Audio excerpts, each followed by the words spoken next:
жақсы тәлім-тәрбие алуына мүмкіндігінше ниет қыламыз. Мереке құтты болсын. Осы алдымызда келе жатқан үлкен тәуелсіздіктің 33 жылдығы құтты болсын. Еліміз аман, жұртымыз тыныш болсын. Рахмет. Хочу пожелать, прежде всего, конечно, нашему педагогическому коллективу терпения. Хочу пожелать хороших высот для того, чтобы наши дети постигали азы науки.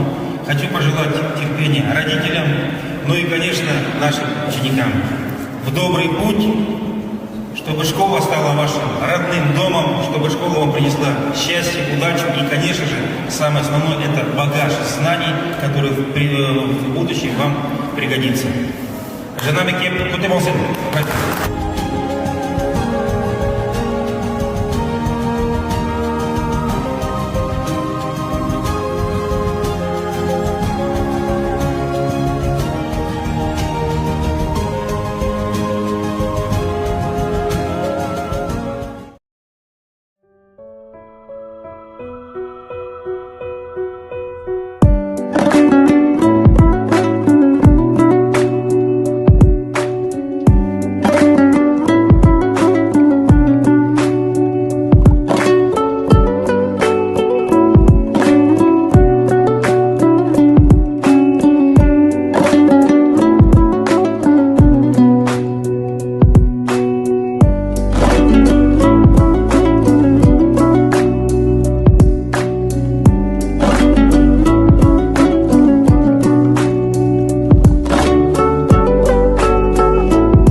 Бұл мектеп жаңа мектеп болғандықтан, қазіргі оқу жылының ортасында ашылғандықтан 350 бала қабылданды деп жатыр.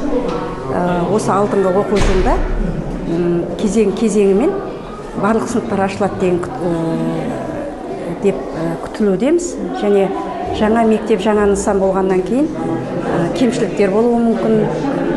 Осы ретте ата-аналарға айтып кететін жаңа өтінішіміз түсіністікпен қарап, қолдау көрсетулеріңізді сұраймыз. Барлық жаңа нысанда бірінші кезде кемшіліктер болады, көш жүре түзеледі. Сол үшін барлықтарыңызды ынтымаққа, бірлікке шақырамын. Мынандай мектеп біздің қаламызда бірінші рет ашылып отыр. Бұндай 3 спорт залы бар.